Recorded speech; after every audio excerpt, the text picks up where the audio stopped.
కృపామయ TV వీక్షకులందరికీ క్రీస్తువారి శుభాలు వందనాలు తెలియజేస్తున్నానండి. ఏలి మరణమైపోతాడు, చనిపోతాడు. అలాగే ఈకాబోదు అనేటువంటి ఒక పిల్లవాడు పుట్టడం జరుగుతుంది. ఏలి మరణం, ఈకాబోదు జననం, దీని గురించి తెలుసుకుందాం. సమూయేలు మొదటి గ్రంథము 4వ అధ్యాయము 11వ వచనము. ఫిలిష్తీయుల చేత పట్టబడినటువంటి దేవుని మందసమును గురించి ఇక్కడ వ్రాయబడింది. ఇదే సమూయేలు మొదటి గ్రంథము 4:15లో ఏలి 98 ఏళ్ల ముసలివాడైపోయాడు. ఈ వయసులో ఫిలిష్తీయులతో జరిగినటువంటి యుద్ధములో తన ఇద్దరు కుమారులైనటువంటి హోఫ్ని అలాగే ఫీనహాసు అనేటువంటి ఇద్దరు కుమారులను అతను పోగొట్టుకున్నాడు. 4వ అధ్యాయంలోనే 18వ వచనం మీరు చూడగలిగితే దేవుని మందసము అను మాట అతడు అనగా బెన్యామీనీయుడైనటువంటి ఒక వ్యక్తి సమాచారాన్ని మోసుకొచ్చి ఏలీకి చెప్పగానే ఏలీ ద్వారము దగ్గర ఉన్న పీఠము మీద నుండి వెనుకకు పడి మెడ విరిగి చనిపోయాడు. ఏలైనగా అతడు వృద్ధుడై బహుస్థూల దేహి అయి ఉన్నాడు. అతడు 40 సంవత్సరములు ఇశ్రాయేలీలకు న్యాయము తీర్చను న్యాయాధిపతిగా పనిచేశాడనమాట. 4వ అధ్యాయంలోనే 19 నుంచి 21లో మనకు ఫైనల్గా క్లైమాక్స్ ఉంటుంది. చూడండి ఈ విషయం గురించి. ఏలీ కోడలగు ఫీనెహాసు భార్యకు అప్పటికి గర్భము కలిగి కన్ను ప్రొద్దులై ఉండగా దేవుని యొక్క మందసము పట్టబడిననియు తన మామయు తన భర్తయు కూడా చనిపోయారని ఆమె తెలుసుకుని నొప్పులు తగిలి మోకాళ్ళ మీదకి కృంగి ప్రసవం అయిపోయింది. సడన్ డెలివరీ అన్నమాట. Unexpected delivery. ఇది భయము కారణంగా ఆమె మృతి పొందుచుండగా చనిపోతూ ఉండగా దగ్గర ఉన్నటువంటి స్త్రీలు ఆమెతో భయపడకమ్మా, కుమారుని నువ్వు కన్నావు, నీకు కొడుకు పుట్టాడు అని వాళ్ళు చెప్పారు. కానీ ఆమె ఏ రెస్పాన్స్ ఇవ్వకుండా వాళ్ళని పట్టించుకోకుండా ఉన్నది.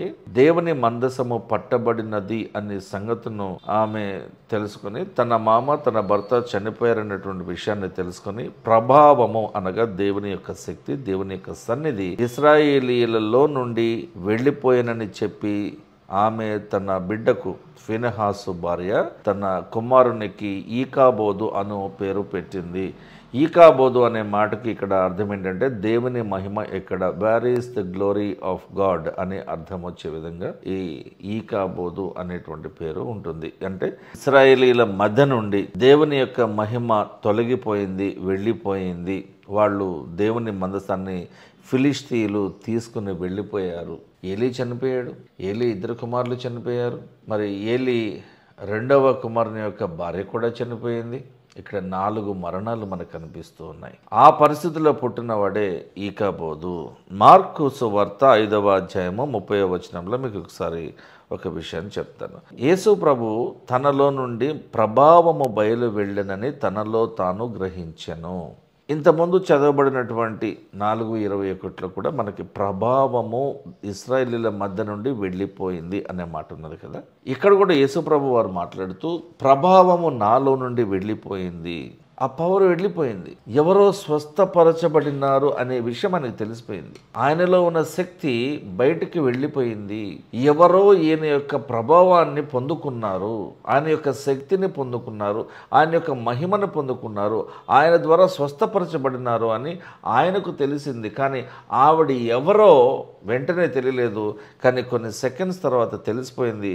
కానీ ఆమె విషయాన్ని దాచిపెడుతూ ఆమెకున్నటువంటి ఆ సమస్యని ఒక ప్రైవసీగా ఆయన స్త్రీకి గౌరవం ఇస్తూ, స్త్రీలకు గౌరవం ఇస్తూ, ఎవరికీ చెప్పకుండా నా కుమారి నీ విశ్వాసం నిన్ను స్వస్థపరిచింది అని మాట్లాడతాడు. కానీ ఈమెకి రోగం ఉన్నది, 12 సంవత్సరాలుగా రక్తస్రావము అనేటువంటి బాధతో, ఆ వ్యాధితో బాధపడుతున్నది అని ఆమెకున్న రోగాన్ని బట్టబయలు చేయలేదు ఆయన. నీ విశ్వాసం నేను బాగు చేసిందన్నమాట. My dear child, your faith has healed you.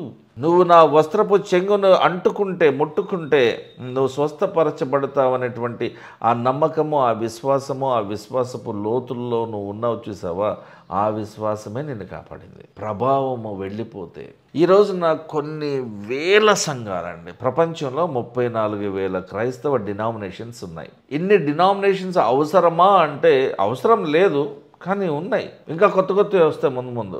అయితే విచిత్రం ఏంటంటే ప్రతి సంఘములో, ప్రతి డినామినేషన్లో కూడా విశ్వాసులు ఉన్నారు, అవిశ్వాసులు కూడా ఉన్నారు. దేవుడు మనకు తోడు ఉండగా మనకు విరోధి ఎవడు? తోడుగా ఉండడం అంటే ఆయన ప్రభావము అనేటువంటి ఆశీర్వాదంలో నీవు నిలిచి ఉండడము అనే అర్థం. చిన్న ప్రార్థన కొరకే తలలో ఉంచుదామండి. పరలోకముందున్న మా తండ్రి, మా ప్రార్థన ఆలకించండి ప్రభువా. నీ సన్నిధి మా జీవితాలలో చాలా అవసరమై ఉన్నది నాయన. పాపము చేయటకు ప్రేరేపింపబడుతున్న ప్రతిసారి కూడా మమ్మలను ఆ పాపపు ఆలోచనల నుంచి, పాపపు తలంపుల నుంచి, బలహీనతల నుంచి మమ్మల్ని తప్పించండి ప్రభువా. మా పరిచర్య విషయమై మాకు సహాయం చేయండి. ఎక్కువ మందికి ఈ వాక్యాన్ని ప్రకటించేటువంటి విషయమై మాకు మరికొన్ని ఎక్కువ అవకాశాలు ఇవ్వమని, మా జీవితాలను, మా ఆత్మలను నీ సేవ కొరకే వాడుకునబడేలాగా మమ్మల్ని ఉండనివ్వమని యేసుక్రీస్తు వారి పరిశుద్ధ నామంలో ప్రార్థించి వేడుకుంటున్నాం తండ్రి. ఆమేన్. Thank you.